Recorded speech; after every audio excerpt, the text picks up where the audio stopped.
Hutan batu dan pertemuan yang tak terduga. Di tengah hutan batu metropolitan, seperti biasa, matahari terhalang oleh gedung-gedung pencakar langit. Di salah satu gedung tinggi ini, sebuah kantor berukuran sedang menjadi lokasi wawancara kerja. Para pekerja lokal tak mengenali wanita yang duduk di belakang meja, tetapi salah satu dari mereka tiba-tiba terkejut. Itu pacar Xiao, bisiknya. Sepertinya dia datang untuk memutuskan hubungan mereka. Mengapa wanita itu memilih kantor sebagai tempat untuk putus? Dasar wanita kejam, bisik gadis cantik itu kesal. Sementara itu, di balik dinding kaca, percakapan yang sangat tidak menyenangkan terjadi. Aku akan bicara singkat, kata wanita itu. Aku tak bisa lagi hidup dengan pria menyedihkan sepertimu. Xiao, sang protagonis, tampak bingung. Ia menuntut penjelasan atas kata-kata pacarnya yang kejam. Wanita itu balas berteriak bahwa penampilan Xiao yang menyedihkan membuatnya jijik. Frasa itu benar-benar mengejutkan Xiao. Mendengar hal semacam itu dari orang yang dicintai sungguh sangat menyakitkan. Dulu, aku memberimu kesempatan karena aku melihat potensi dalam dirimu, lanjut si cantik. Meskipun kau tak masuk universitas kultivasi, setidaknya kau adalah keturunan terakhir dari klan perapal mantra yang memudar. Tapi coba hitung. Sudah berapa bulan kita bersama?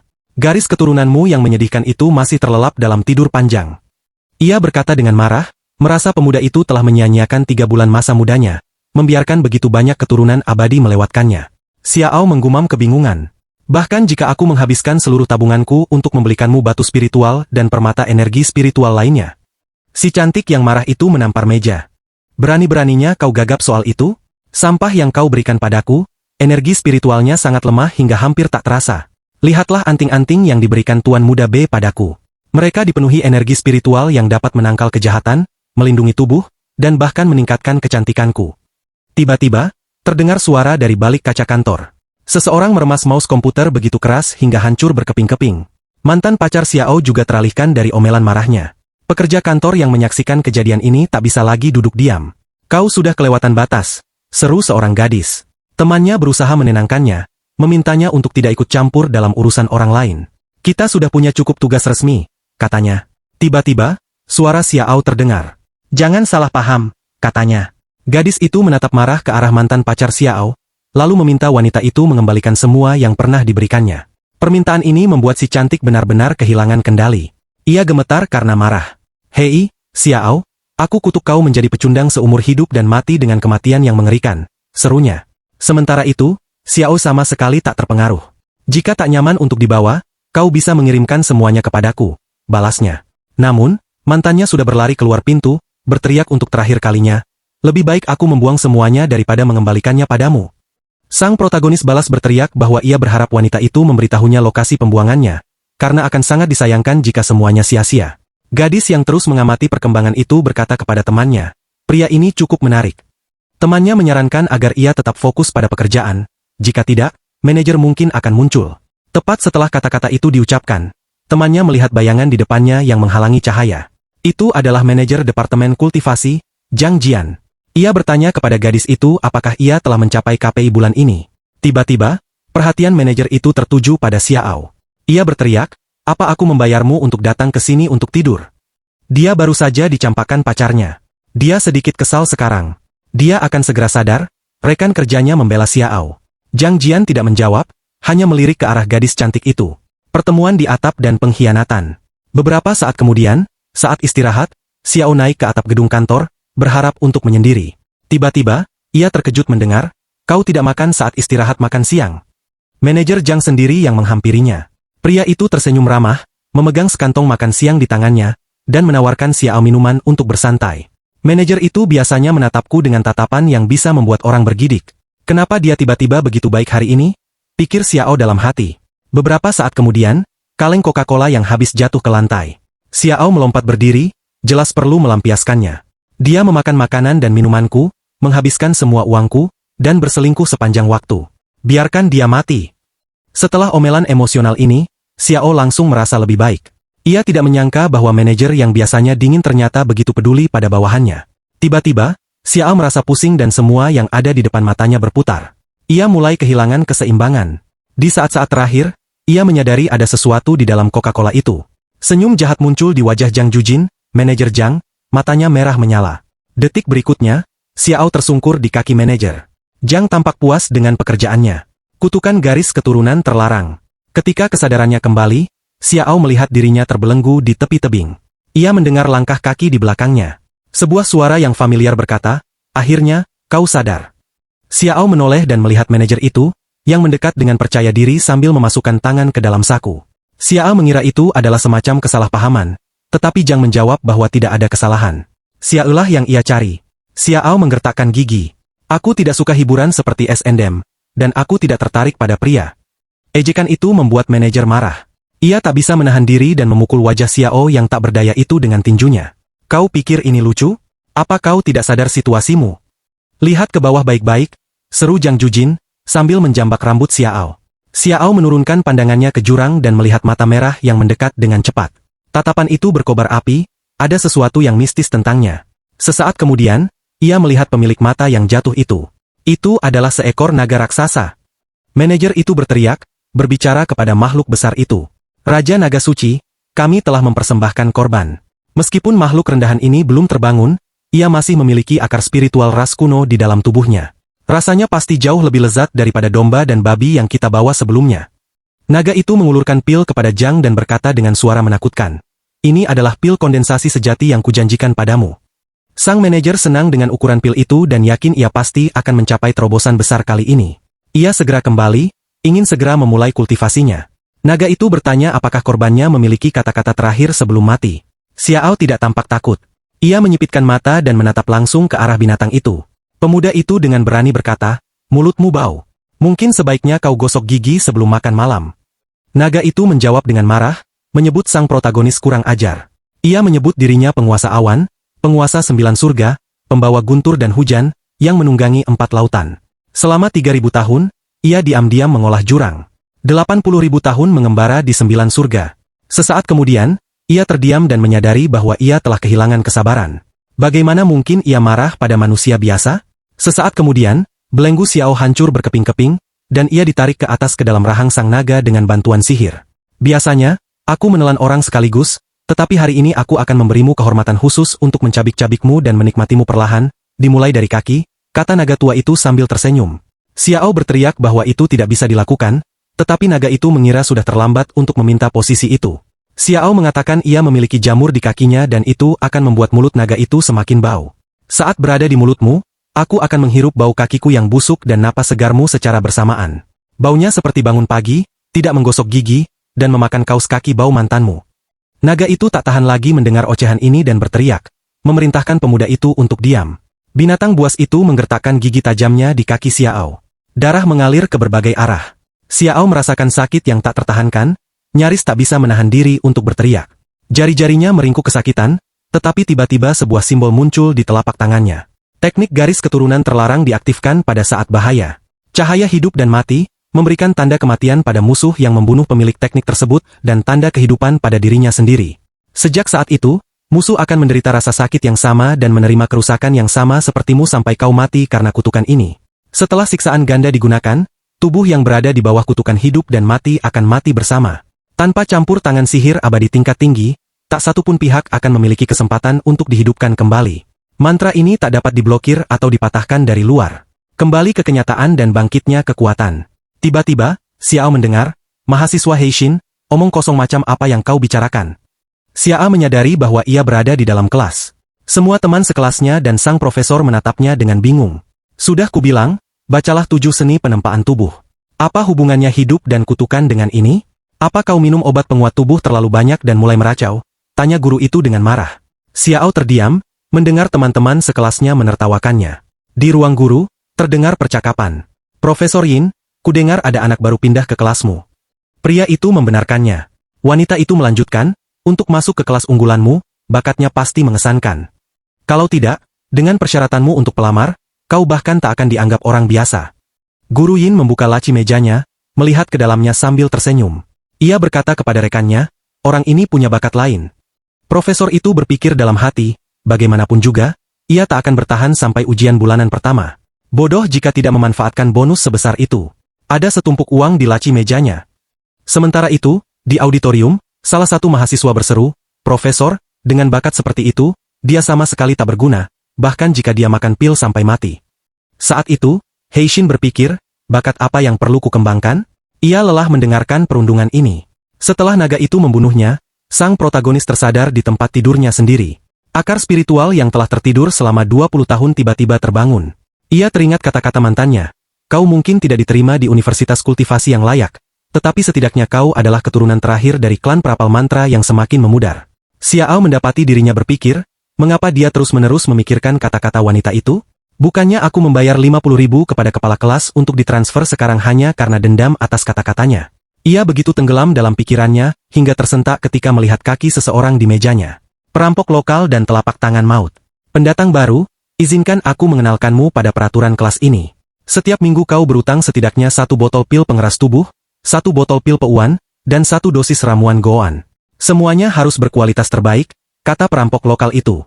Anak-anak lain memperhatikan bahwa teman sekelas mereka bernama Zhang Jibai sekali lagi sedang mendidik pendatang baru. Pasti akan jadi pertunjukan yang menarik, pikir mereka. Kenapa aku harus memberikan semua ini padamu? Dan kenapa kau berdiri di mejaku? Heishin sama sekali tidak takut. Jibai yakin ini wilayahnya sehingga ia bisa berdiri dimanapun ia mau. Ia dengan marah menambahkan bahwa ia biasanya melompat dari jendela, sementara yang lemah menggunakan tangga. Melangkah ke ambang jendela, Zhang menambahkan, kalau kau tidak membawa barang-barang ini sampai akhir kelas Jumat ini, aku akan mengikatmu ke tiang lampu di depan sekolah. Biarkan murid-murid lain bersenang-senang. Jibai melangkah maju ke dalam kehampaan. Xiao terus menatap kaki pria perunggu yang masih berada di ambang jendela. Tiba-tiba, mata sang protagonis memerah seperti naga dari kehidupan masa lalunya. Tanpa ragu, pemuda itu memukul kaki itu dengan ujung telapak tangannya. Zhang Jibai kehilangan keseimbangan dan jatuh keluar jendela, berteriak-teriak di seluruh halaman. Pemuda itu mendarat dengan gagal, kepalanya membentur tanah. Murid-murid lain yang melihat pendaratan itu terkesima. Ia terlempar dengan wajah terlebih dahulu ke tanah. Zhang pasti sedang berlatih teknik baja tempret kuno. Ia tidak akan mati karena jatuh seperti itu, pikir anak-anak itu, tak terlalu peduli pada pria itu. Salah satu dari mereka berkata, jika dia mati, aku akan naik 1 tingkat di peringkat kelas. Pemuda itu sebenarnya tidak terlalu terluka. Setelah beberapa saat, ia bangkit berdiri dan berteriak kepada Xiao. Apa-apaan ini? Jangan keluar setelah kelas. Aku akan mematahkan kakimu. Seorang teman sekelasnya yang berambut hijau menoleh ke arah pendatang baru itu dan memperingatkannya. Kau celaka. Zhang Jibai ini adalah preman kelas terkenal. Tidak ada seorang pun yang pernah mengalahkannya sebelumnya. Keluarganya adalah klan kultivator akademis yang kuat dan berpengaruh di tempat ini, dan teknik pengerasan tubuhnya telah mencapai tingkat yang luar biasa. Murid terakhir yang menghalangi jalannya, si bajingan telah membawa seluruh keluarganya ke titik kehancuran atau kematian. Pemuda itu menambahkan dengan ramah bahwa yang terbaik adalah menghindari gangguji setelah pelajaran karena itu persis di jalan setapak dalam perjalanan pulang. Biasanya di sanalah gerombolan Zhang akan menyergapnya. Penyergapan dan kemunculan Nyonya Naga. Setelah kelas, ketika Xiao sedang dalam perjalanan pulang, ia melihat gang yang dikenalnya. Sementara itu, rekan-rekan penjahat sudah ada di sana. Salah satu dari mereka bertanya kepada bos, apakah kita bertiga harus berurusan dengan orang baru? Yang lain menjawab atas nama ketua. Apa yang kau tahu? Sampah ini tidak berbeda dengan orang biasa. Bos bisa menghancurkannya dengan 1 tangan, tetapi itu akan terlalu memalukan baginya. Kita harus menghadapinya. Zhang mengira bajingan kecil ini mungkin gemetar ketakutan dan memikirkan cara untuk melewati gang ini. Tapi itu tidak menjadi masalah karena bosnya punya orang di mana-mana. Dia tidak bisa melarikan diri. Tiba-tiba, semua orang yang hadir mendengar suatu suara. Siapa bilang aku akan bersembunyi? Xiao dengan berani berjalan menyusuri gang gelap dan langsung menuju bahaya. Para penjahat tidak menyangka sang protagonis sendiri akan langsung masuk perangkap mereka.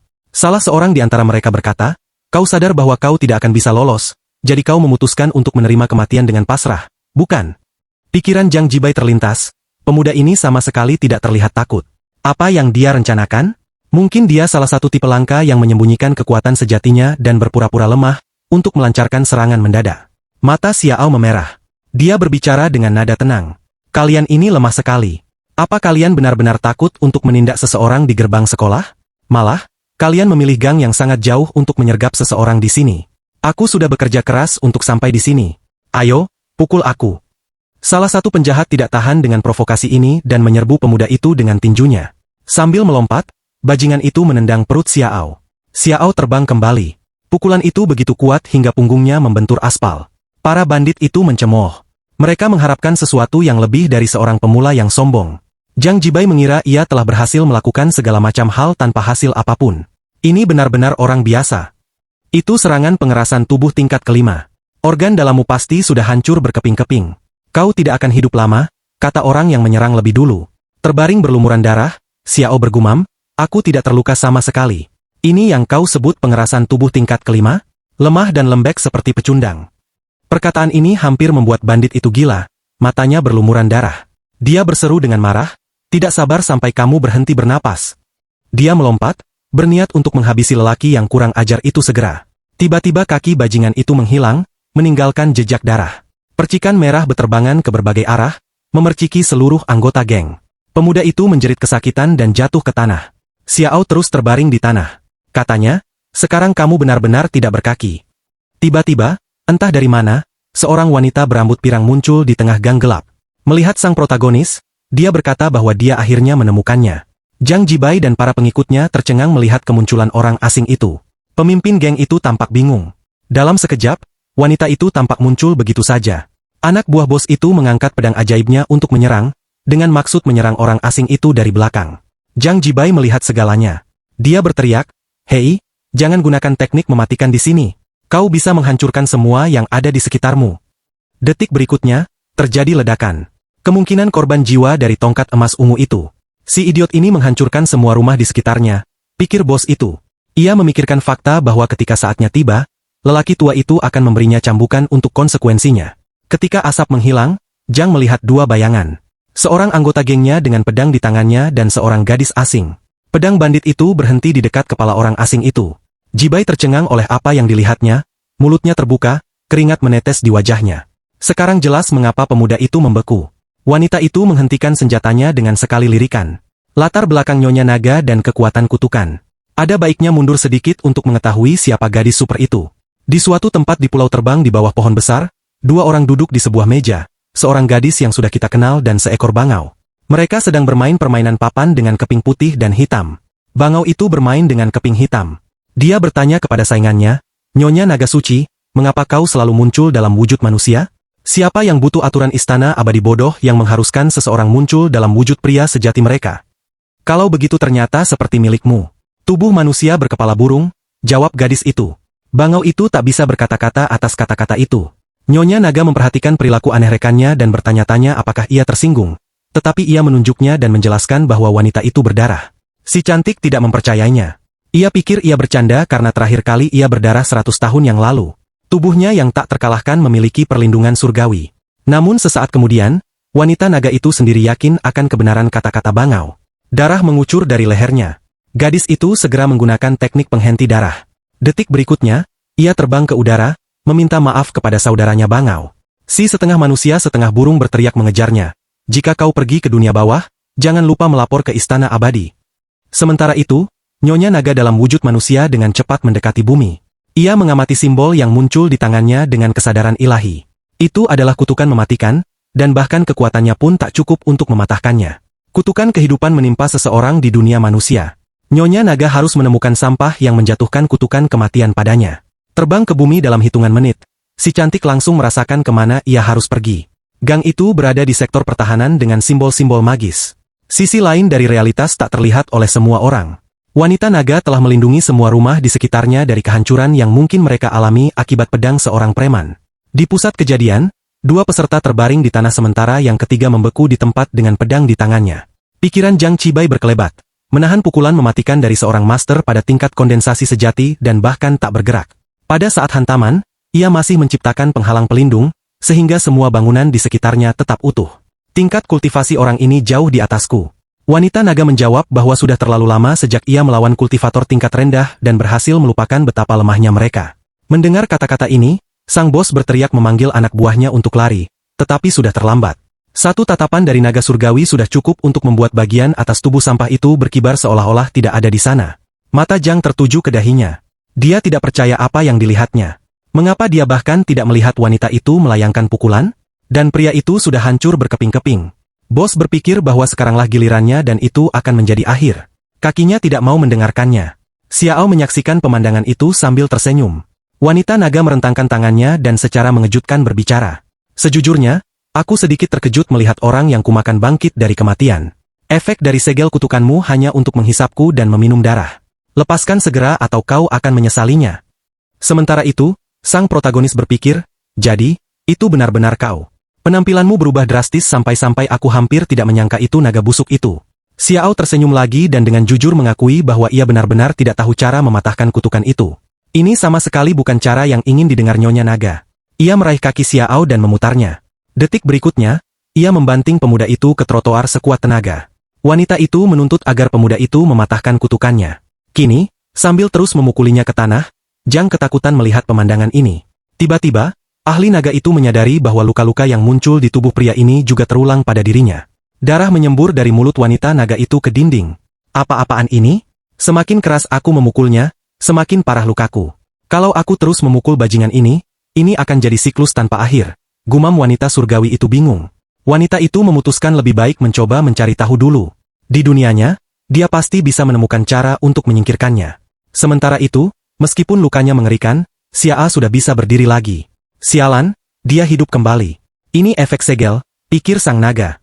Terakhir kali kau memakanku seperti itu. Akan cukup adil bagiku untuk menuntut kompensasi darimu, bukan? Tanya pemuda itu dengan berani. Wanita naga itu berkata dengan bingung bahwa dialah orang pertama yang berani berbicara seperti itu padanya. Wanita itu ingin tahu apa sebenarnya yang diinginkannya. Xiao menjawab bahwa dia bermimpi menjadi abadi. Sang Dewi berteriak marah, matanya memerah.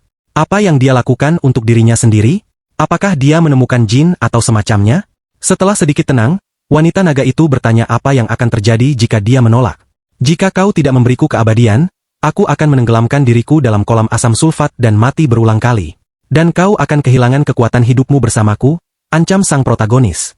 Wanita itu tidak percaya apa yang didengarnya sendiri ketika duta besar fana ini memerasnya. Dia bisa melumpuhkannya dan mengurungnya di dalam sel, lalu menemukan cara untuk mematahkan kutukannya. Pasti akan ada banyak waktu. Xiao menjawab, apakah dia benar-benar berpikir dia tidak punya kartu truf untuk kemungkinan seperti itu? Biarkan dia memeriksanya. Kata-kata kurang ajar manusia fana ini membuat naga suci semakin marah. Namun, kekuatan kutukan itu tak terelakkan. Kutukan itu menunjukkan kemampuannya kepada wanita itu. Nyonya Naga tak menyangka akan melihat hal seperti ini. Baru sekarang ia percaya bahwa ini benar-benar serius. Si cantik berubah pikiran dan, setelah pergi dari sini, melemparkan sebuah buku ke tangan pria itu. Mustahil menjadi abadi dalam satu langkah. Ini, ambillah risalah dasar ini. Kau bisa berlatih sedikit demi sedikit. Buku ini sempurna untuk orang bodoh sepertimu. Meskipun tidak akan membuatmu abadi, buku ini akan menjaminmu diterima di universitas yang bagus dan kehidupan yang bebas masalah. Lembaran kuno itu disebut risalah teknik berharga. Nama teknik ini saja terdengar sangat keren. Memang, menerima pukulan saja tidak akan mengalahkan musuh. Meningkatkan level kultivasi diri sendiri adalah cara terbaik, pikir Xiao. Sementara itu, Nyonya Naga berpikir sejenak, dasar brengsek. Tidak ada yang gratis. Aku akan segera menyingkirkanmu. Tapi sebelum itu, ia ingin mendapatkan semua keuntungan yang ia bisa dari si bodoh ini. Saat itu, Zhang Jibai sedang mencoba menyatu dengan dinding, berpura-pura tidak ada di sana. Tiba-tiba, bandit itu merasakan tatapan naga padanya. Apakah ini benar-benar giliranku? Si cantik bermata merah membaca pikirannya dan berkata, aku tidak menghancurkan serangga yang merayap di bawah kakiku, tapi kau harus melupakan apa yang terjadi hari ini. Ia mengulurkan tangan dan menjentikkan dua jari. Zhang sedang tidak dalam kondisi untuk berpikir sekarang. Ia berteriak bahwa ia tidak ingin mati. Sesaat kemudian, pemuda yang ketakutan itu mendengar suara seorang guru memanggil namanya. Profesor penempat tubuh, Yinian, berbicara. Menggila saat ujian dilarang. Tolong lebih terkendali. Kepala Zhang terasa terbelah. Ia tidak dapat mengingat apa yang terjadi kemarin. Kepalanya kacau. Ia sama sekali tidak dapat mengingat apa yang seharusnya ia lakukan hari ini. Profesor itu telah menyarankan bahwa hari ini adalah ujian bulanan pertama di semester baru. Pria itu berharap semua siswa memberikan yang terbaik. Mereka yang berada di peringkat terbawah bisa mendapatkan rekomendasi dikeluarkan dari sekolah. Ujian kekuatan pukulan dan teknik tersembunyi. Tahap pertama ujian adalah tes tingkat pengerasan tubuh. Profesor mengumumkan dimulainya ujian. Heixin juga ada di sana. Ia berseru, apa-apaan ini? Ujian di minggu pertama setelah pendaftaran. Tidak ada penjelasan di kelas akhir-akhir ini. Teman sekelas berambut hijau itu menjawab bahwa memang beginilah seharusnya di kelas kelulusan. Semua yang dibutuhkan telah diberitahukan selama 2 tahun terakhir. Lagi pula, apa kau tidak mengambil kelas tambahan? Tanyanya. Sang protagonis tampak bingung. Ini pertama kalinya ia mendengar informasi tentang kelas tambahan. Tentu saja, semua upaya dilakukan setelah kelas. Di tahun terakhir, kau hanya datang ke sekolah untuk mengikuti ujian, bersaing dalam peringkat, dan berusaha semaksimal mungkin, tambah seorang teman sekelas. Ia heran karena pendatang baru itu tidak mendaftar di kelas tersebut, dan yakin bahwa dalam hal itu ia tidak mungkin beruntung dalam ujian ini. Dan pemuda itu menoleh ke pria gemuk itu dan berkata bahwa tempat yang telah ditempati anak laki-laki itu selama 3 tahun berturut-turut akan segera berakhir, karena pendatang baru yang baru saja pindah itu, bahkan belum mendaftar di kelas tersebut. Semua orang di kerumunan tertawa, berharap Xiao akan kalah. Tapi serius, aku sudah memeras otakku, tapi aku masih belum tahu bagaimana badai kelas Jiangji yang kejam itu bisa melepaskanmu. Pria berambut hijau itu bertanya dengan nada serius. Sementara itu, bandit itu menatap pendatang baru itu dan ingat bahwa ia pernah berseteru dengannya. Tetapi ia tidak ingat mengapa ia melepaskannya. 2 antek yang biasanya mengikutinya. 1 diledakkan berkeping-keping oleh seseorang. Yang lainnya meninggal karena kehilangan darah. Zhang terus-menerus merasa seperti sesuatu yang mengerikan telah terjadi, tetapi ia tidak ingat apa itu. Sementara itu, guru mengumumkan ujian pertama yang disebut kekuatan pukulan. Sebuah penghalang dipasang di lapangan. Saatnya menguji kekuatan pukulan para siswa. Profesor ingin siswa Jiangji menjadi yang pertama menunjukkan kemampuannya. Pria itu menganggap siswa ini sebagai siswa yang paling cakap. Ia berharap Zhang akan menunjukkan keterampilan yang sebenarnya sekarang. Pemuda itu berbalik dan melemparkan tombaknya langsung ke penghalang. Pukulannya sangat kuat, dan tombak tajam Jibai menembus penghalang satu persatu. Guru siap mengumumkan hasilnya. Dinding beton bertulang setebal 5 meter. Pria itu berpikir bahwa ini layak untuk siswa pengerasan tubuh terbaik di sekolah mereka. Level ini hampir setara dengan dirinya. Zhang sendiri puas dengan hasilnya. Ia merasa tidak perlu khawatir. Ia benar-benar memiliki bakat yang luar biasa. Para pemandu sorak meneriakkan namanya dengan ramah. Pria berambut hijau itu memberitahu Xiao bahwa ia sangat iri dengan hasil ini. Zhang ini adalah kandidat terbaik yang diterima di kelas kami yang kemungkinan besar akan masuk Universitas Kultivasi Hedu tanpa ujian hanya dengan mengeraskan tubuhnya. Tes ini membantu mengukur daya ledak dan destruktif batin seseorang. Apapun yang digunakan siswa, teknik pengerasan tubuh atau Qi, skornya tetap dihitung berdasarkan jumlah dinding yang ditembus. Kebanyakan orang hanya menembus 2 atau 3 dinding di bulan pertama tahun terakhir mereka. Jadi, skor Zhang berada di posisi pertama dengan selisih yang sangat besar. Selanjutnya untuk mengikuti tes ini, guru memanggil Fatih Wufai untuk mengikuti ujian. Pria itu berbalik dan melangkah maju, melemparkan bola meriam ke arah penghalang beton bertulang. Bola meriam itu mengenai sasaran tetapi tersangkut di dinding pertama. Tidak jelas apakah itu saja atau apakah kekuatan pukulannya cukup untuk menembus setidaknya dinding itu. Pria gemuk itu mengepalkan tinjunya. Ia berharap bola meriam itu akan menembus penghalang ini. Sepertinya Tuhan mendengar doa Wufai. Bola meriam itu masih jatuh dari sisi lain dinding. Pemuda itu melompat kegirangan. Ia tak percaya ia telah lulus ujian. Sekarang giliran si pendatang baru. Sang guru berpikir, ketua kelas, orang tua ini pasti sudah gila jika menerima omong kosong seperti itu. Ini akan menarik kelas kami ke bawah. Biarkan aku melihatku mengeluarkannya hari ini. Pria berambut hijau itu menepuk bahu sang protagonis dan berkata bahwa ia kurang beruntung. Jika pemuda itu tidak menembus tembok apapun, ia akan direkomendasikan untuk dikeluarkan. Kemungkinan besar ini adalah percakapan terakhir kalian. Teman sekelasnya dengan tulus mendoakan Xiao semoga beruntung, tetapi pria itu tidak berniat kalah. Ia mengaktifkan mananya. Heishin telah berhasil menguasai teknik yang disebut telapak neraka guntur hitam.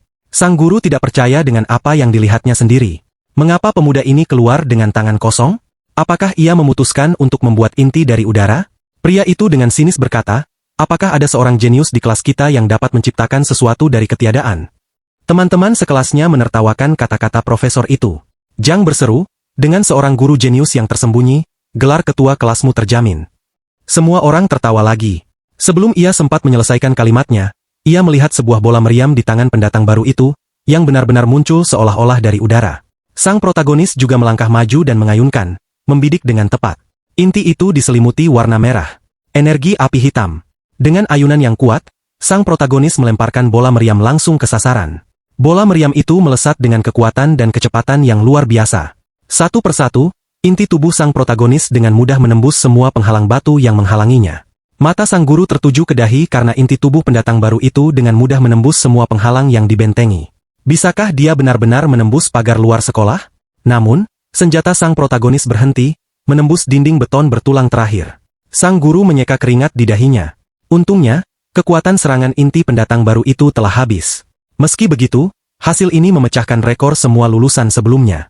Dan telapak tangan petir itu, baru pertama kali pria itu melihatnya dalam wujud ini.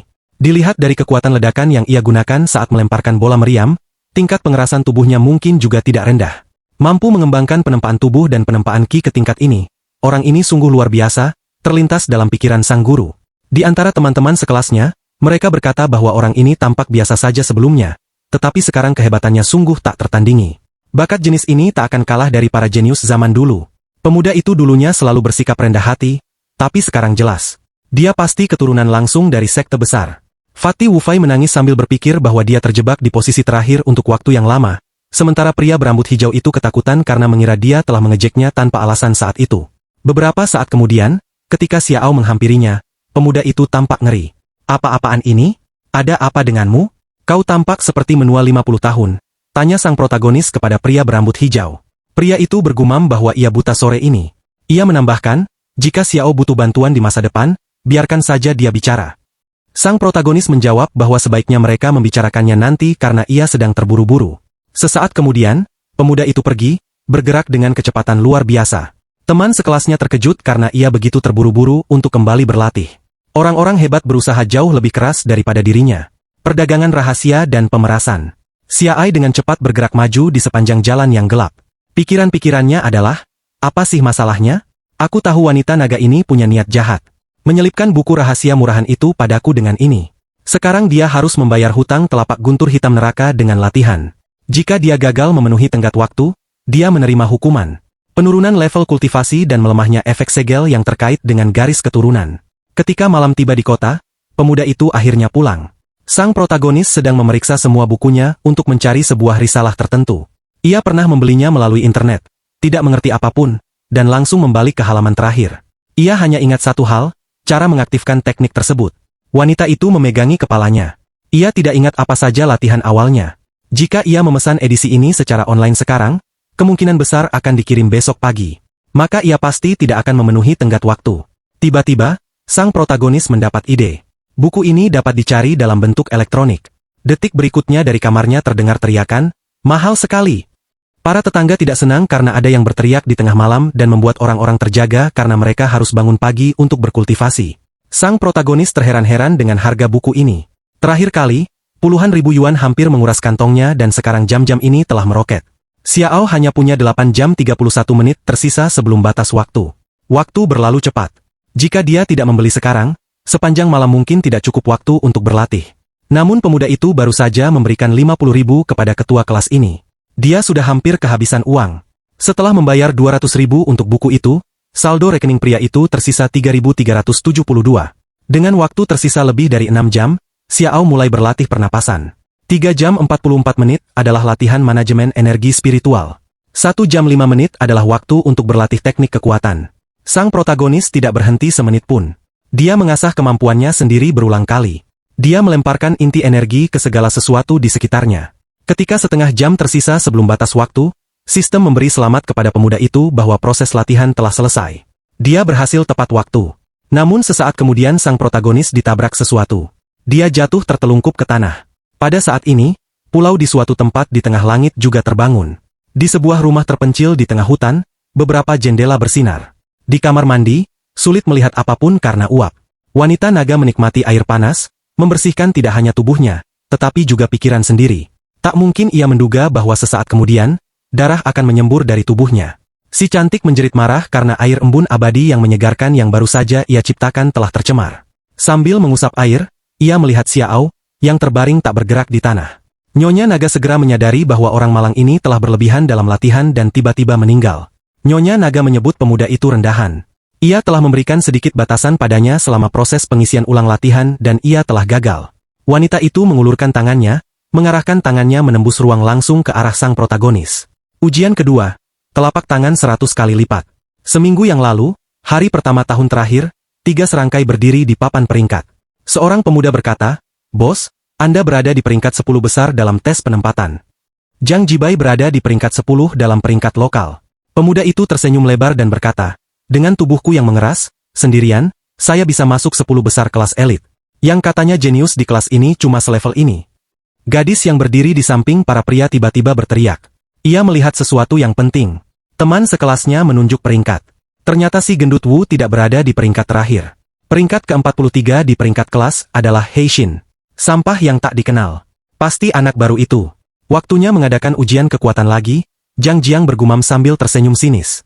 Melihat peringkat setelah seminggu, tak ada lagi senyum di wajah pria itu.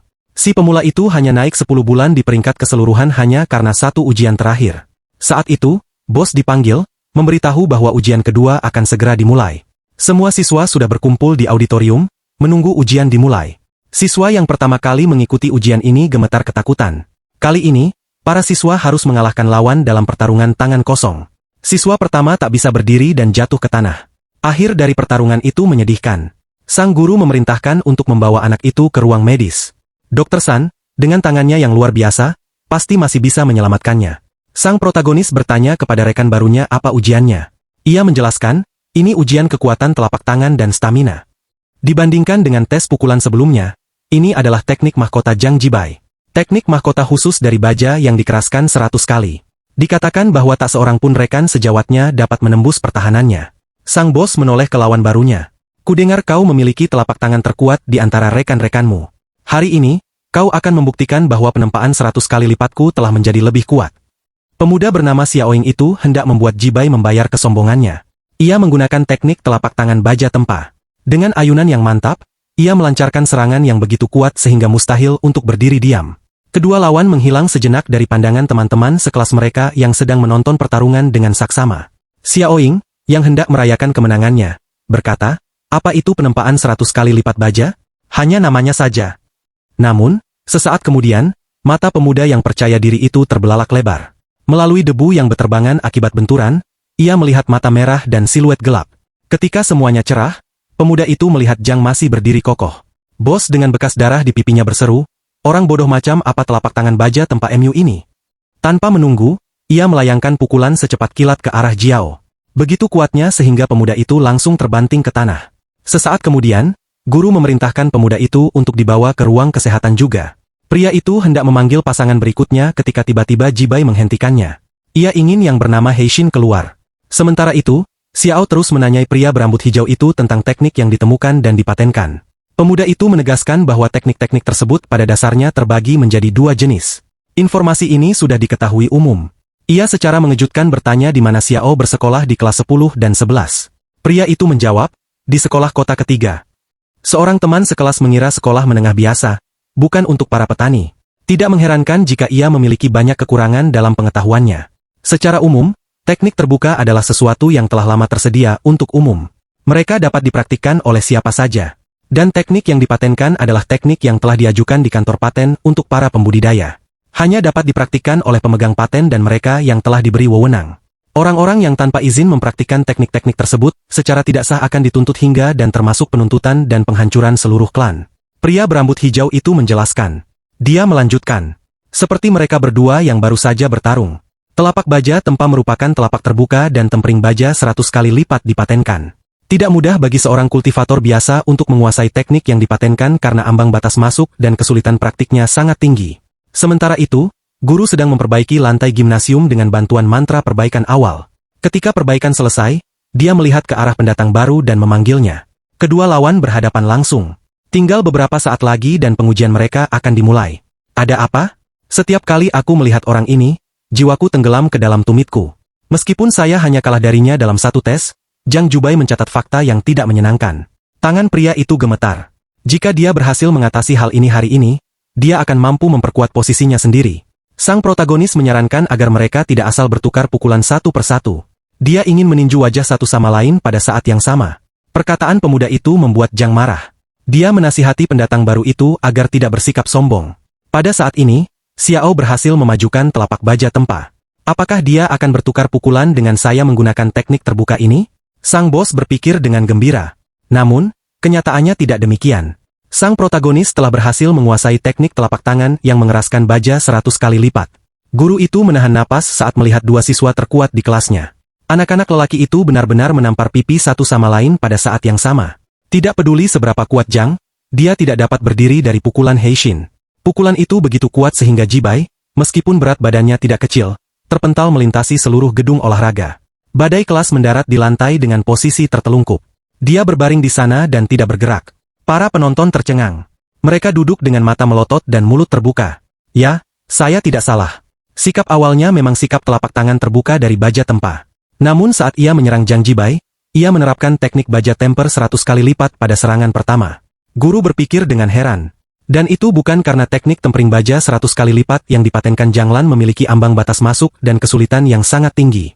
Bukankah dia takut akan bencana yang mungkin terjadi jika dia diam-diam mempraktikkan teknik yang dipatenkan itu? Xiao bertanya kepada guru tersebut apakah Zhang harus dibawa ke ruang medis karena ia tampaknya menempel di dinding dan tidak bisa turun. Sang guru begitu tenggelam dalam pikirannya sendiri sehingga ia tidak bereaksi terhadap pertanyaan sang protagonis. Lelaki itu melukis senyum ramah di wajahnya seperti rubah licik dan bertanya kepada muridnya siapa mentornya. Sang protagonis menjawab, "Guru, mengapa Anda tiba-tiba berusaha terlihat begitu baik?" Pria muda itu mengacungkan jarinya ke arah pria itu, tidak bermaksud berbicara keras. Ketika gurunya mendekat, Xiao berbisik di telinganya, "Tuan Naga. Rencana balas dendam dan kekalahan tentara bayaran." Beberapa saat kemudian, Zhang Jibai sudah terbaring di ruang perawatan dan merenungkan apa yang telah terjadi. Sang bos teringat kembali pada bajingan yang telah mengalahkannya. Pemuda itu tampak sangat familiar baginya, tetapi dia tidak dapat mengingatnya. Pria berbaju kuning yang berdiri di kamar Jibai sedang memandangi foto Xiao. Saat berikutnya, dia berseru, "Bagaimana mereka bisa begitu mirip?" Zhang memanggil lelaki itu sebagai saudara keduanya dan bertanya bagaimana dia mengenal pemuda itu. Lelaki itu menjawab bahwa ia bisa saja berkata demikian, tetapi orang ini seharusnya tidak selamat. Apakah Raja Naga yang kejam itu menunjukkan belas kasihan? Mantan manajer Xiao bertanya kepada saudaranya topik apa saja yang akan dibahas dalam ujian kimia. Ji menjawab bahwa mereka akan mengikuti ujian tentang topik pembuatan dan penemuan racun. Zhang Jian tersenyum takut dan berkata, "Itu sesuatu yang harus aku lakukan." Sementara itu, di tempat rongsokan mobil, suara-suara keras terdengar berkali-kali. Itu Heishin yang sedang berlatih telapak tangan untuk menempa baja. Seiring berjalannya waktu, sistem melaporkan bahwa teknik tersebut telah dipraktikkan. Ternyata sang protagonis tidak hanya menghancurkan autokoma tua, ia juga menghasilkan uang dari situ. Pemuda itu memberitahu bosnya bahwa semua mobil yang dianggap tidak layak itu telah disingkirkan dan bahkan melaporkan bahwa dia telah mentransfer uang ke teleponnya. Orang ini, untuk menghemat uang, tidak membeli bor daur ulang mobil. Ini adalah kesempatan bagus untuk berlatih dan menghasilkan uang. Keesokan harinya, pemuda itu menerima pesan lain dari sistem. Harap selesaikan latihan pengerasan baja 100 kali lipat sesegera mungkin. Sang protagonis merenungkan di mana ia tahu seseorang untuk bertarung pada saat yang sudah larut ini. Tiba-tiba, lelaki itu dipanggil dan bertanya, "Apakah kamu Heishin?" Dia menjawab bahwa pria itu telah melakukan kesalahan dan namanya adalah Yinian. Orang asing itu mengenakan setelan hitam, matanya tersembunyi di bawah kacamata hitam. Itu adalah Zhang Juan, alam pemanggil roh tingkat ke-9. Dia berkata, "Jangan berpura-pura. Kamu Heishin. Tuan muda Zhang memintaku untuk memberimu pelajaran." Mendengar ini, Xiao tidak tampak takut sama sekali. Dia mendekat dan menjawab sambil tersenyum, "Seharusnya kau mengatakannya sekarang juga. Saya sudah mengira mereka datang untuk menagih utang." Juan berpikir dengan bingung, tingkat kultivasiku jauh lebih tinggi. Tapi kenapa dia sama sekali tidak takut padaku? Dilihat dari persepsi rohku, dia baru saja memasuki alam pemanggilan roh. Apakah orang ini benar-benar menyembunyikan level aslinya? Tapi seorang mahasiswa tingkat akhir tidak mampu melakukan hal seperti itu. Menyadari bahwa pemuda itu menipunya, dia menyerang lebih dulu. Sang protagonis tidak punya waktu untuk menghindar dan sudah tergeletak di tanah di saat berikutnya. Tentara bayaran itu merasa puas. Dia baru saja memastikan asumsinya bahwa bocah ini sebenarnya lemah. Zisawuan memutuskan untuk tidak membiarkan korbannya pulih. Namun sesaat kemudian, dia melihat kilatan merah di mata pemuda itu. Pemuda itu tersenyum dan menyemangati lawannya untuk mengerahkan lebih banyak kekuatan. Heishin bangkit berdiri. Dia mampu melanjutkan pertarungan ini. Lawan menyerang sang protagonis berulang kali, mencegahnya pulih. Darahnya berceceran di sekelilingnya. Tentara bayaran itu tidak mengerti apa yang sedang terjadi di sini. Dia ketakutan oleh ekspresi menyeramkan terpancar di wajah pria itu. Zhang memutuskan sudah cukup baginya. Sudah waktunya untuk mengakhiri hari ini dan mengaktifkan sihirnya. Ia menggunakan teknik yang disebut pembunuhan instan dalam 3 serangan. Pukulan terakhir dari kombinasi ini, yang mengenai ulu hati sang protagonis, melemparkannya jauh ke belakang.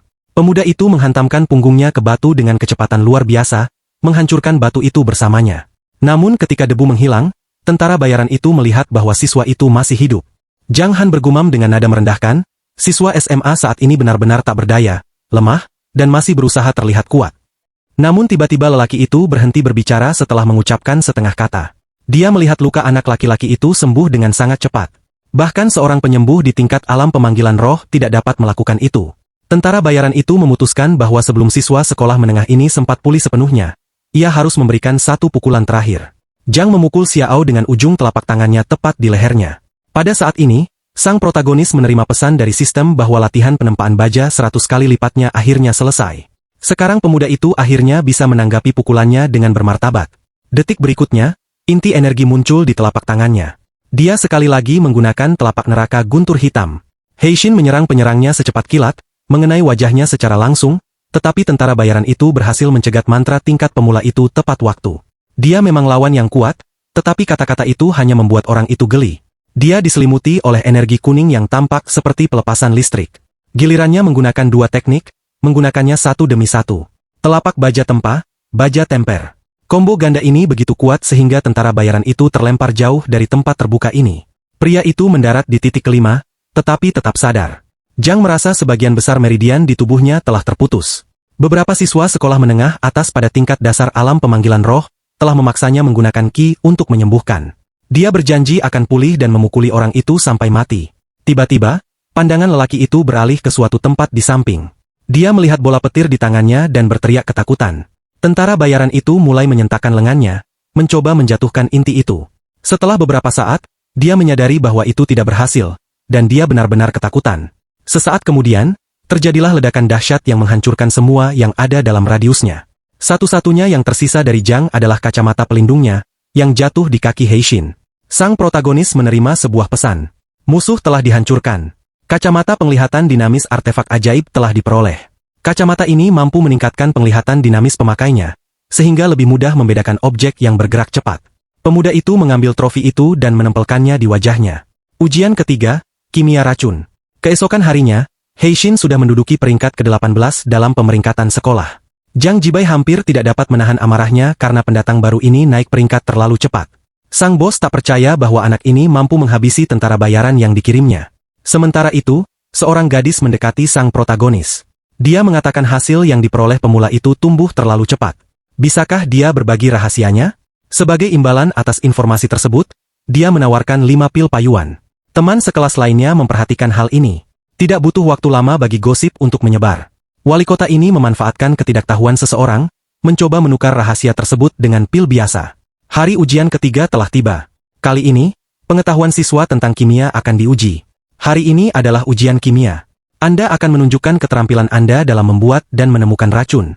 Di masa depan, saat Anda memasuki tempat kerja berbahaya, Anda tidak dapat menghindari pukulan telak dari rekan kerja, bawahan, supervisor, dan pesaing. Jin Qingyan, seorang guru kimia, memberi tahu saya. Jika Anda tidak ingin meninggal di tempat kerja di masa depan, Anda harus memberikan yang terbaik dalam ujian. Apakah kamu mengerti? Wanita itu bertanya dengan tegas. Dia mengatakan kepada saya bahwa setiap orang akan menerima beberapa sampel. Pada akhir ujian, Anda harus memilih mana yang beracun. Sisanya, yang tidak beracun, harus dimakan.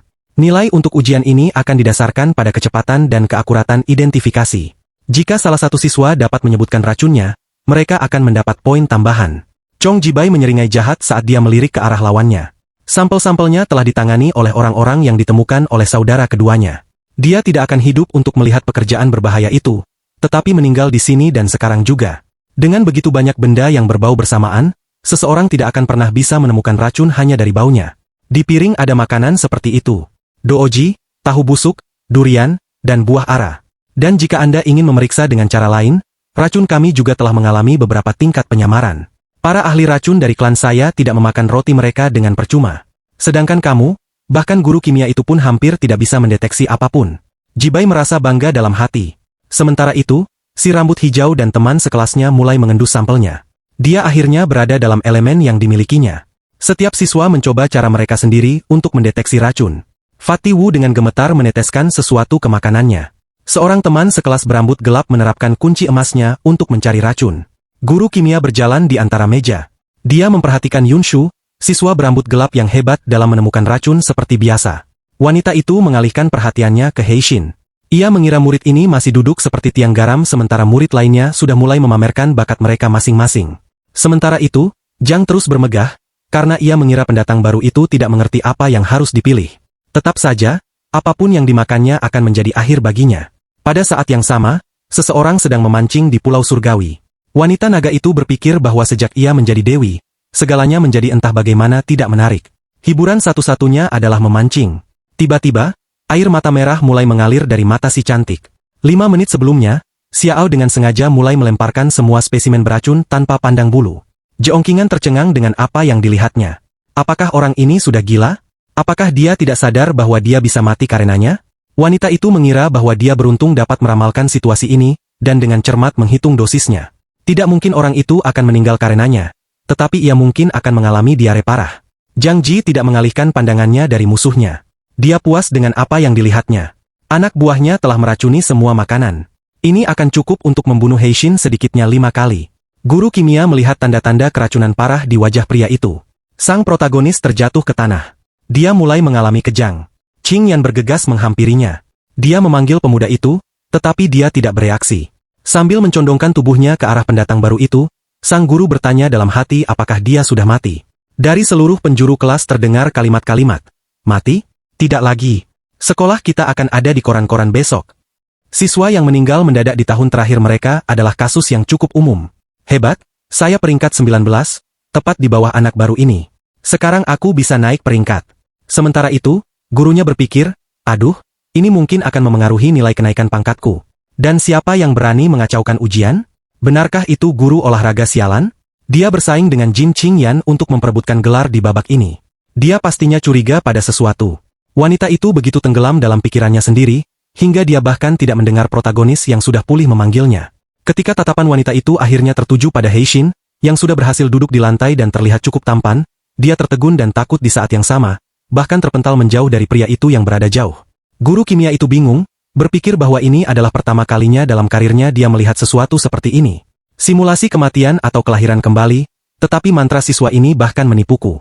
Pemuda itu berdiri dan berkata bahwa kelima makanan itu telah diracuni, termasuk bubuk peluru usus. Sang protagonis menambahkan bahwa yang terakhir adalah racun yang mematikan udara. Sementara itu, Zhang Jibai tidak dapat mempercayai matanya sendiri.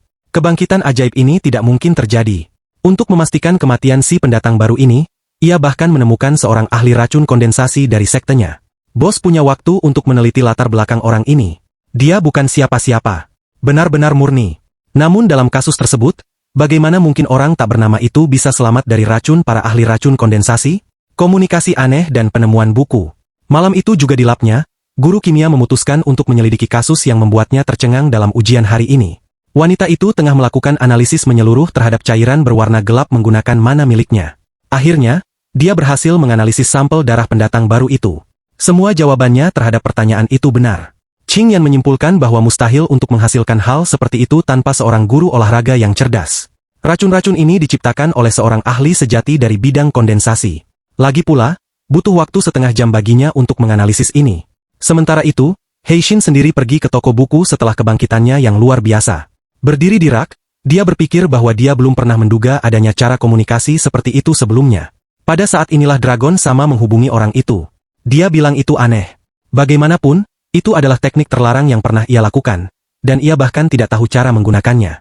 Suatu bentuk kebodohan.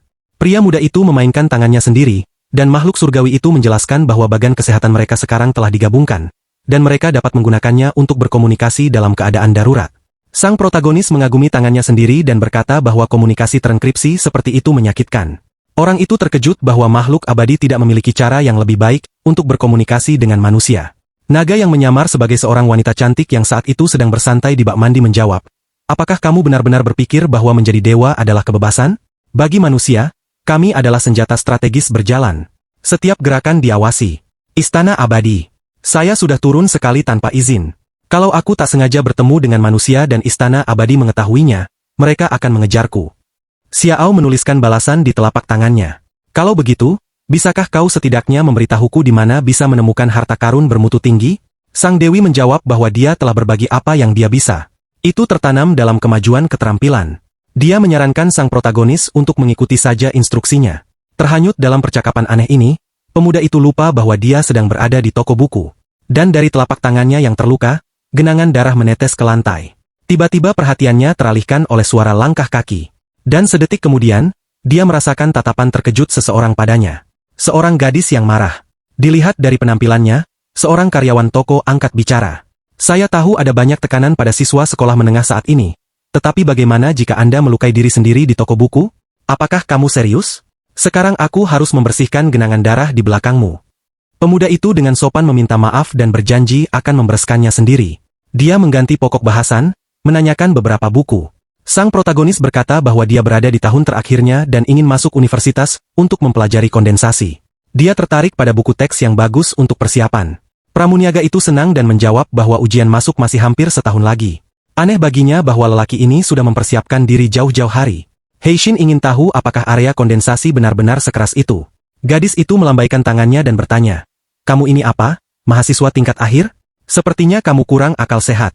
Kalau kamu bisa mencapai titik kondensasi saat ujian masuk perguruan tinggi, kamu hampir dijamin diterima.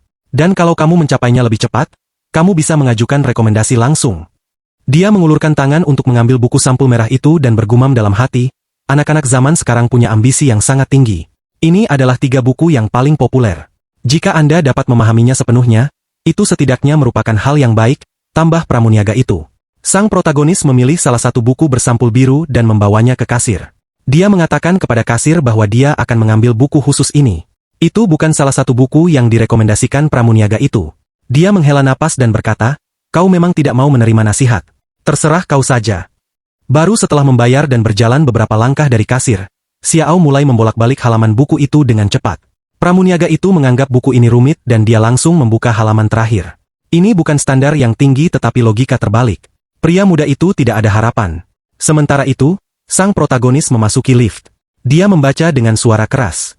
Memasuki alam kondensasi memerlukan pengembangan penuh tubuh ini, hingga tingkat ke-10 serta bantuan gergaji kondensasi. Proses ini dapat menyebabkan energi spiritual dalam tubuh Anda menjadi gila, yang mengakibatkan cedera serius. Oleh karena itu, Anda memerlukan banyak obat penyembuhan berkualitas tinggi dan obat penstabil dasar. Itu mahal dan berisiko. Anda masih bisa meninggal karena proses ini. Dari apa yang dibacanya, sang protagonis menyadari bahwa ia hanya perlu menyiapkan pil kondensasi, serangan balik dan pembalasan. Malam itu juga, terdengar suara teriakan dari arah keluarga Zhang yang berjaga dengan ketat. Sambil bersandar di sandaran sofa, Jibai menanyai ahli racun. "Bagaimana mungkin seorang guru sepertimu gagal membunuh murid senior?" Pria itu berlutut dan memohon kepada pemuda itu agar tenang. Ia menduga pasti ada sesuatu yang salah. Sang ahli racun memohon kesempatan lagi. Dia berjanji akan membunuh anak itu secara permanen kali ini. Bajingan itu sekarang menduduki peringkat ke-10. Aku tidak akan membiarkan dia berhasil begitu saja. Aku memberimu waktu 1 minggu lagi. Jika Heishin lolos dari kematian kali ini juga, kau akan mati, seru bos lokal itu dengan marah. Tiba-tiba, Jibai mendengar suara aneh datang dari langit-langit rumahnya. Ia mengangkat kepalanya. Melalui lubang besar, seorang pahlawan menerobos masuk ke ruangan, matanya merah menyala dan memegang pedang panjang. Salah satu penjaga kediaman keluarga Zhang sedang mengamati sekeliling melalui mahkota pohon. Tiba-tiba, tatapannya tertuju pada siluet gelap yang tergeletak di tanah agak jauh dari rumah. Menyalakan radionya, penjaga itu berhasil berteriak bahwa seseorang telah membobol kediaman. Namun sebelum ia sempat berbicara, pria itu menerima pukulan keras dari belakang di area leher. Penjaga itu kehilangan kesadaran karena pukulan itu, dan sosok gelap orang asing melompat ke balkon rumah. Ketiga pria itu terbaring tak bergerak, sang protagonis berhenti sejenak, mengamati hasil serangannya. Mendekati jendela ruangan tempat percakapan itu berlangsung, Heishin baru saja mendengar kalimat ini dari Zhang. "Kuberi kau waktu 1 minggu. Jika pendatang baru itu selamat kali ini juga, kau akan kehilangan akal sehatmu." Sang protagonis memutuskan sudah cukup. Ia mengaktifkan mana naga merah di tangan kirinya. Pemuda itu memutuskan untuk menyerang dari langit-langit. Benturannya begitu kuat hingga tak hanya menembus atap, tetapi juga lantai-lantai 3. Suara-suara itulah yang didengar Jibai. Dan sesaat kemudian, sambil mengangkat kepalanya, sang bos melihat musuh bebuyutannya dengan senjata di rumahnya sendiri. Heishin tidak mau membuang waktu berharga untuk berbasa-basi dan memanfaatkan kejutan itu, untuk menusuk teman sekelasnya dengan pedangnya. Pukulan itu mengenai bahu kirinya, memaku bajingan itu ke sofa. Junior Zhang tampak sangat ketakutan. Ia tidak menyangka hal seperti ini akan terjadi pada pendatang baru itu, terutama karena kediaman keluarganya selalu dijaga ketat. Namun pemuda itu segera pulih dan mengaktifkan kinya sendiri dengan meletakkan telapak tangan kanannya di depannya. Heishin berhasil bereaksi tepat waktu dan menangkis serangan energi lawannya, tetapi ia harus mundur beberapa langkah dan mencabut pedangnya. Berkonsentrasi, ia membalas dengan kuat, melemparkan musuhnya ke belakang. Menabrak dinding tetangga. Terjatuh dari kamar dengan punggungnya, Jibai jatuh, menghancurkan semua yang ada di sekitarnya. Sang protagonis menyadari bahaya tepat waktu berkat instingnya yang tajam. Ia berhasil menangkis semua yang terbang ke arahnya dengan pedangnya. Sesaat kemudian, ia diserang oleh ahli racun, yang juga berada di kamar saat serangan itu terjadi. Pria itu dengan mahir menghunus belati, bilah tajamnya berhenti 1 mm dari mata Heishin. Ia menghindar di saat-saat terakhir dan hanya merasa takut dengan goresan di pelipisnya. Dengan satu tebasan dari sang protagonis, ahli racun itu terpental mundur, tetapi mendarat dengan kedua kakinya alih-alih jatuh. Setelah mendapatkan kembali keseimbangannya, pria itu bertanya, "Apakah kau lulusan yang tidak mati karena racunku? Aku hendak mencarimu, namun kau malah jatuh ke tanganku sendirian.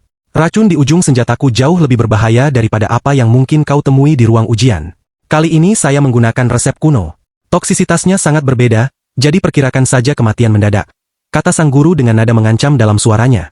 Goresan itu masih terlihat di wajah sang protagonis. Setetes darah tipis menetes darinya. Tatapan mata Heishin yang tidak menunjukkan rasa takut sedikit pun, membuat lelaki itu gugup. Pada saat ini, sosok Zhang Junior muncul di terowongan yang terbentuk di dinding, tangan kanannya mencengkeram luka di bahunya. Baru saja bos itu melangkah beberapa langkah, sebilah pedang sudah dihunjamkan ke lehernya.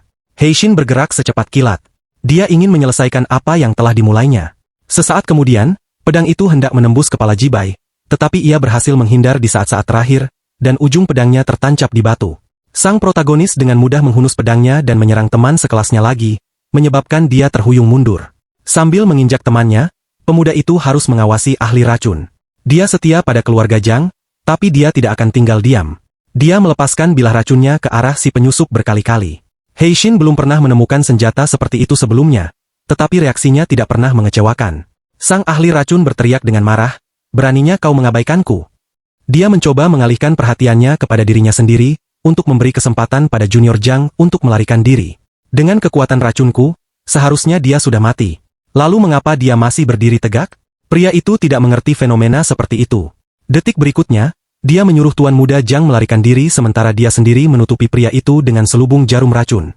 Sang bos memutuskan untuk mengindahkan nasihat itu dan tanpa membuang waktu, dia segera berlari ke lubang di dinding. Dalam beberapa detik, Jibai mendapati dirinya berada di luar, tepat di udara, tinggi di atas tanah. Ahli racun itu berteriak, "Aku tidak punya waktu untuk bermain. Biarkan saya tunjukkan kepada Anda kengerian kondensasi yang sebenarnya." Jarum yang tertancap di dinding tiba-tiba mulai mengeluarkan asap zamrud beracun yang dengan cepat memenuhi seluruh ruangan. Sang protagonis segera memastikan bahwa kabut beracun ini lebih pekat daripada jarum-jarum sebelumnya yang hanya dipenuhi racun. Dia menutup hidungnya dengan tangannya, tetapi itu tidak membantu. Racun dari kabut itu menempel di kulitnya dan langsung bereaksi. Anak lelaki itu tidak dapat menahannya sedetik pun. Dia terjatuh ke tanah. Dia mengalami pendarahan internal. Sang ahli racun merasa senang dengan hasil kerjanya. Dia maju beberapa langkah untuk memeriksa kondisi korbannya. "Apakah Anda benar-benar mengira Anda kebal terhadap racun apapun? Faktanya, kamu tidak akan sanggup menahan pukulan mematikanku," seru lelaki itu dengan gembira. Tetapi dia terlalu cepat bersukacita, karena dia tidak tahu dengan siapa dia sebenarnya berhadapan. Sang protagonis dapat pulih dalam hitungan detik, jadi hanya butuh beberapa saat sebelum ia siap bertarung lagi. Memanfaatkan momen kejutan itu, dia melancarkan serangan mematikan dengan pedangnya ke dada sang guru. Sambil meletakkan tangannya di lantai, Heishin bangkit berdiri. Bisnisnya di sini belum selesai. Sejak dia menggunakan teknik avatar tanah liat untuk menangkis kerusakan, pemuda itu tidak lagi berlumuran darah setiap kali sesuatu terjadi, tetapi meledakkan keduanya sekaligus. Sepertinya dia benar-benar menghadapi sesuatu yang sulit, pikir Dragon Lady, yang melihat avatar yang hancur. Dia menerapkan chi ilahinya untuk memulihkan artefak ini. Mereka akan berguna bagi bangsalnya berkali-kali lipat. Mengaktifkan semacam portal, dia melihat dengan penuh minat apa yang tengah terjadi di bumi. Itulah saat ketika Heishin menyerang ahli racun. Pria yang terluka parah itu berseru, "Seorang kultivator alam kondensasi seperti saya benar-benar dibunuh oleh seseorang dari alam tarik-menarik roh." Sang guru terjatuh tak berdaya ke lantai, pakaiannya berlumuran darah. Sang protagonis berjalan mendekat dan memeriksa pria itu. Dia tidak hadir. Pria itu memutuskan untuk tidak membuang waktu dan melihat tas itu. Sekalipun kosong, tas itu sendiri bisa dijual dan mendapat uang. Sementara itu, Zhang Jibai berhasil lari ke jalan. Baru di sana dia membiarkan dirinya berhenti dan mengatur napas. Pada saat itu, sang bos baru sadar kalau dia lupa membawa ponselnya. Sekarang dia harus naik mobil untuk meminta bantuan. Siswa sialan, beraninya dia membalas dendam pada keturunan keluarga Zhang. "Begitu aku mengumpulkan tentara bayaran, aku tidak hanya akan membunuhmu, aku juga akan menghancurkan keluargamu," janji bajingan itu. Tetapi Heishin tidak akan memberinya kesempatan seperti itu. Turun seolah dari tebing, dia berseru, "Siapa yang akan kau bunuh?" Jibai membeku ketakutan saat mendengar suara musuhnya. Dia bahkan tidak punya waktu untuk meluruskan punggungnya. Rasanya hanya tinggal sesaat lagi dan kepalanya akan menggelinding di jalan. Maka pembalasan dendam sang protagonis akan berakhir. Namun agar tidak mati di tempat kekuatan itu ditemukan, ia meletakkan lengannya di depan, mempertahankan diri dari pedang musuh dengan teknik baja yang dimurnikan. Dengan cara ini, dia melukai lengannya, tetapi kepalanya tetap di tempatnya. Sebelum Zhang Junior sempat pulih dari serangan pertama, bola api muncul di depan wajahnya. Saat berikutnya, kesunyian malam dipecahkan oleh suara ledakan keras. Jibai masih hidup, tetapi gelombang ledakan telah melemparkannya keluar jalan dan masuk ke sebuah celah. Setelah terbang 100 meter, dia jatuh ke tanah. Heishin tidak akan berhenti di situ dan melompat mengejar musuhnya. Tuan muda ketiga dari keluarga Zhang mengulurkan tangannya di depannya, memohon pengampunan dan menjanjikan apapun jika teman sekelasnya itu membiarkannya tetap hidup. Namun sang protagonis tidak punya belas kasihan terhadap sampah. Dia bisa bersikap kejam pada saat seperti ini. Satu ayunan pedangnya dan kepala Jibai terpental ke tanah, terpisah dari tubuhnya. Kalau saja Raja Naga tidak menerima semua kerusakan itu, kamu pasti sudah membunuhnya beberapa kali. Berada di ambang kematian, Anda terus membanggakan asal-usul Anda. Heishin berbicara dengan tenang. Setelah membakar tubuh musuhnya, pemuda itu menambahkan, meskipun aku membakar tubuhmu dan menghilangkan semua bukti, keluarga Zhang pasti akan menghubungkan kematianmu denganku. Lagi pula, aku masih menggunakan teknik paten keluargamu. Mustahil untuk menghindari konflik dengan mereka di masa depan. Sang protagonis memutuskan bahwa balas dendam ini tidak sia-sia. Meskipun ia segera meninggalkan istana, ia berhasil mengambil beberapa barang berharga. Berapa nilai 3 pil kondensasi itu? Zhong Senior harus berkorban kepada seekor naga untuk mendapatkannya. Pria itu sampai pada kesimpulan bahwa hubungan antara para murid dari jenis kelamin utama benar-benar rumit.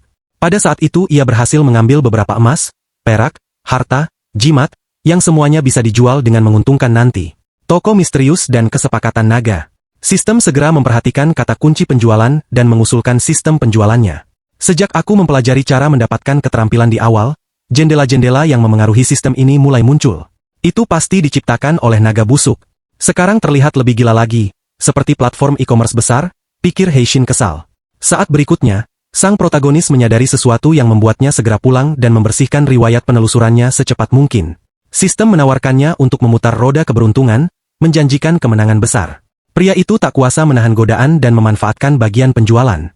Dynamic Monley, bilah horizontal, lotus racun, emas batangan, dan trofi lainnya terjual seharga 154.178 W, yang langsung dikreditkan ke akun sang protagonis. Dan sesaat kemudian, sistem menawarkan bilah pembuka surga seharga 1 juta yen. Sang protagonis berseru, "Apa-apaan ini? Saya menjual semuanya dengan harga sedikit di atas 1 juta. Dan Anda ingin mendapatkan uang itu untuk satu pisau premium. Saya ingat sebuah artefak dengan kualitas serupa di tempat terbuka dijual dengan harga jauh lebih murah. Ini perampokan di siang bolong." Pemuda itu memutuskan untuk memutar drum lagi. Bukannya dia tidak mampu membelinya. Hanya saja tidak sepadan dengan uang sebanyak itu. Selanjutnya, sistem menawarkan celana seharga 50.000 W. Pakaian ini sangat tahan lama, dan alih-alih kantong, mereka memiliki kantong ruang yang dapat menampung banyak barang. Pria itu memutuskan bahwa barang ini sangat berguna. Barang berikutnya, pisau darah mendidih kualitas premium seharga 600.000. Semakin banyak darah yang hilang pemiliknya, semakin kuat serangannya. Lensa kontak berkualitas baik seharga 500.000 ketika meningkatkan penglihatan dinamis sebesar 50%. Membantu Anda melihat objek yang bergerak cepat dengan lebih baik. Kaos pelindung benturan 100.000 W bisa lebih kuat daripada tubuh seseorang. Tidak perlu khawatir pakaian robek saat berkelahi. Sepatu bot seharga 200.000 yen yang memiliki cengkeraman luar biasa pada solnya. Yen ini benar-benar dapat menempel di tanah, efeknya bergantung pada tingkat kultivasi pemakainya. Setelah berbelanja dengan sukses, sang protagonis memiliki sisa 4.718 UN di akunnya. Air mata kekecewaan mengalir di wajahnya karena uang tidak datang dengan mudah. Reaksi orang seperti itu terhadap pengeluaran yang signifikan hanya membuat sang Raja Naga geli. Serunya, berbicara pada dirinya sendiri. Aku tetap tidak akan membiarkanmu mati begitu saja, karena telah memberikan kutukan darah kepadaku. Mungkin tiba-tiba wanita itu menyadari bahwa ia tidak sendirian di pulaunya. Ia berseru bingung, "Yang mulia, Raja Naga." Seekor kucing hitam duduk di sebelah wanita itu. Ia berkata dalam bahasa manusia, "Sepertinya kita telah menemukan cara untuk mematahkan kutukan darah manusia." Raja Naga, yang menyamar sebagai kucing biasa, merentangkan kaki depannya dan mengaktifkan pentagram ajaib yang berada di tengahnya. Aku memeriksa. Tidak ada yang istimewa dari garis keturunan orang ini. Keturunannya hanya bisa melemparkan kutukan darah pada binatang iblis tingkat rendah. Mereka bahkan tidak mampu menahan kerusakan yang ditimbulkannya. Jadi, keturunannya sering mati dalam pertempuran tingkat rendah. Itulah sebabnya tidak ada sekte yang pernah menunjukkan minat pada garis keturunannya.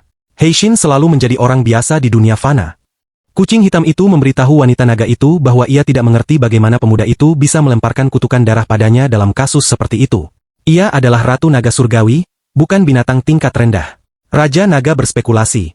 Mungkin itu karena ketika kau turun ke dunia fana, Mantra terbatas Kaisar Surgawi sengaja menurunkan kultivasimu ke level yang sangat rendah. Selain itu, keinginan kuat pria itu untuk bertahan hidup saat itu sangat meningkatkan batas atas kutukan darahnya. Namun kutukan Heishin masih bergantung pada tingkat perkembangannya sendiri. Perkembangan ranah daya tarik spiritual hanya dapat menghabiskan sebagian kecil skala kesehatan wanita naga itu. Setelah habis, pemuda itu akan tetap binasa. Setelah beberapa saat, kucing hitam mengumumkan bahwa semuanya sudah siap dan meminta Raja Naga untuk memasuki pusat bintang ajaib. Wanita itu, tanpa basa-basi lagi, pergi ke tempat yang diperintahkan, pada saat yang sama mantranya bekerja. Wanita itu menggeliat kesakitan, karena prosedur mematahkan kutukan itu memang tidak menyenangkan. Benang merah kutukan yang menghubungkan sang dewi dan manusia biasa menjadi terlihat. Benang itu mengarah langsung ke jendela gelap rumah sang protagonis. Hanshin sedang tidur nyenyak di tempat tidurnya sendiri, bahkan tidak menyadari apa yang sedang terjadi saat itu.